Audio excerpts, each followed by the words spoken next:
Eesh, now the one that's tough to talk about. Khadan. Khadan. Khadan is actually a friend that you are attracted to, boyfriend, girlfriend. That's khadan. A friend that you have the possibility of being attracted to. The thought might have crossed your mind. Now you cannot prove for somebody that the thought has crossed their mind. But you know, we're just friends on Facebook. We just talk sometimes. He's just doing da'wah to me. I've heard all of it. I'm from the US. And it's not like it ain't happening here. I'm not blind. Okay? I'm really happy to be in a Muslim country, but I'm not blind. This stuff is going on. And you know what? Allah Azza wa Jal talks about this in the Quran directly. It's pretty cool that He does. Like you would think Quran only talks about really sacred things. And it doesn't talk about, like boyfriends and girlfriends, but it does. It does. When the ayat of marriage come up, Allah Azza wa Jal says, muhsanatin ghayra musafihatin wala muttakhidati akhdan. That when the women that should be qualified to get married, the kind of women men should try to marry are women that are muhsanat. You're bringing them into the protection of your family. You want to start a family with them. That's the first thing you look for in a girl when you want to get married. Is this the girl I want to have a family with? Would she be a good mother? Is she good to her own mother? Is she a good child herself? Does she have family qualities herself that she would be a good family? If you are rebelling against your parents and he's rebelling against his parents and you want to get married and all of that, well, you know what? It sounds like an Indian movie for a while, but eventually you know what's going to happen. You are going to have the most miserable life because you don't have the fundamental values of what it means to be in a family.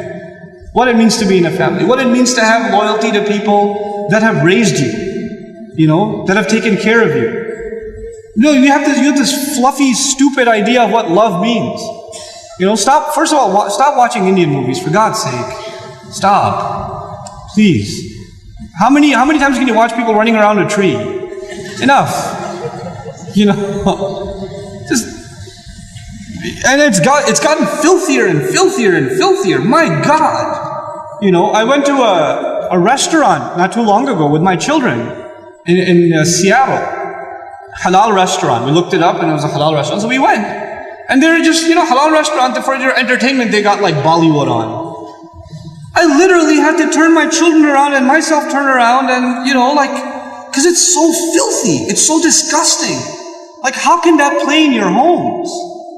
How can you have mothers and daughters and sisters and wives in your homes and have that in your home? That's disgusting. Stop it. It's not acceptable by any stretch of the imagination. You're destroying your families by doing this, What you allow to, these are friends you've made, these digital friends you've made, that you're watching all the time, subhanAllah, the harm they have. So, coming back to akhdan though, what does it mean? وَلَا مُتَّخِذَاتِ أَخْدَانٍ. First of all, look for a wife that is going to start a family with you, that will be in the protection of the fort of your home. And then, غَيْرَ مُسَافِحَاتٍ, that you're not just there to get your lust out of the way. You don't just think she's cute and that's it. I want to marry her, she's so beautiful. I can't stop thinking about her. You don't know how many of those emails I get. Oh my God, I have so much fun reading them too. Brother, there's this sister, I was giving her da'wah, I want to marry her. No, you weren't giving her da'wah to Islam, first of all. That's a different kind of da'wah you were doing, my friend. And let's be real. And then you want to marry her. Have you talked to your parents? No. They would kill me. Have you talked to her parents? No, astaghfirullah. I was like, then go to the store and buy yourself a baby bottle and suck on it. You're a baby, you can't talk to your parents, can't talk to her parents, then you're not a man. When you become a man, call me back. Until then, sit in a corner and cry. Come on. These relationships that you think are so awesome. And you know why, and I'll fill you in a little. I'll fill you in, especially the teenagers in the audience. And the young people in the audience who kind of just recently shot an email and somebody emailed them back and a little Facebook thing happened and a little wink and a little hee there in the playground, even though it's a separate school, but in recess you saw each other like hee and hee. Like a little bit of that happened. Let me just fill you in a little. All of this is a product of low self-esteem. You think you're ugly. So if a guy thinks you're cute, you're like, really? I'm beautiful?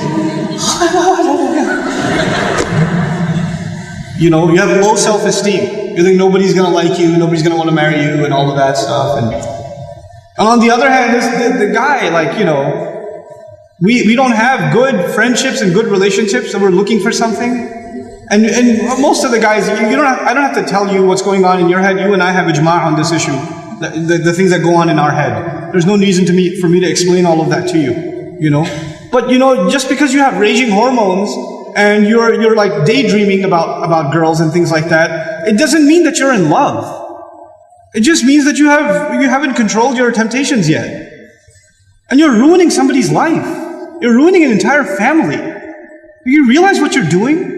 And you call it love? You tell me if she was like 50 pounds fatter, you still be in love? Because she's the same person, same ruh inside her jasad, right? If she was a burn victim or something, if her hand burnt off, or her ear was missing, you still be in love? Or you find somebody else to love all of a sudden? And if you can't answer that question honestly, then come on, you're not in love, you're just hormonal. That's all you are, you know? This is what we've done to relationships that are supposed to be beautiful. Marriage is supposed to be a beautiful relationship. It's supposed to be a lifelong relationship. But because you're watching all of these models on TV and stupid, like, you know, women that are just throwing themselves at men and all this stuff, and you've developed this delusional concept of what it means to have love in your life. Delusional concept. Our deen came to free the world from this nonsense. To free it. Because we have a more mature understanding of what it means to have love in your life. You know, to have, I'm not saying you shouldn't marry someone you like, you should. You should be attracted to your future spouse. All of those things are fine. But there's a decency that you have to exhibit before that. You know? And if you're okay with talking to a girl like that, you should be okay with somebody talking to your sister. You're okay with that too? Not if you have any ounce of decency left inside you. If you do, then, you know, this is how we have to end these things. And no, if you've been in that kind of relationship, or you're in one of those relationships right now, nobody knows. Only Allah knows and you know. Don't raise your hand, please. Right? But I'm saying, you're like, oh, after today's lecture, I have decided I no longer want to be your friend. You know, don't even write that, because even then you're looking for a response. You're kidding yourself. And then you're checking, did she write back? Yes, we should no longer be friends. And then you'll write back, you're right, we really shouldn't be friends anymore. And then she'll write back, yeah, never again. And then you're still doing it. Just stop, just cut it off. Just cut it off. It's not good for you. And guys, I've done a whole series on shame, so I won't repeat the whole thing because it took hours and hours and hours, but I will tell you this. It's okay to be attracted to a girl. Allah put that in you.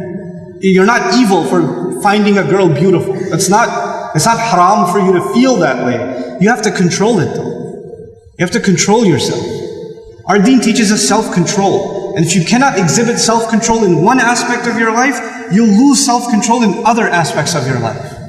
Same thing for you. Same thing for you. Control yourself. Control your giggle. Control your overly friendly demeanor in certain situations. Don't be oblivious to, don't say we're just friends, or he's like a brother to me. If he ain't your brother, he ain't your brother. That's it. That's it. Either he's your brother, you share a mom, or he's not. And that's the end of it. We're like friends, we're just friends. There's no such thing. Every time I talk about dumb Muslims, I get a list. What is friends? Like that. It's a thing. Okay, moving along.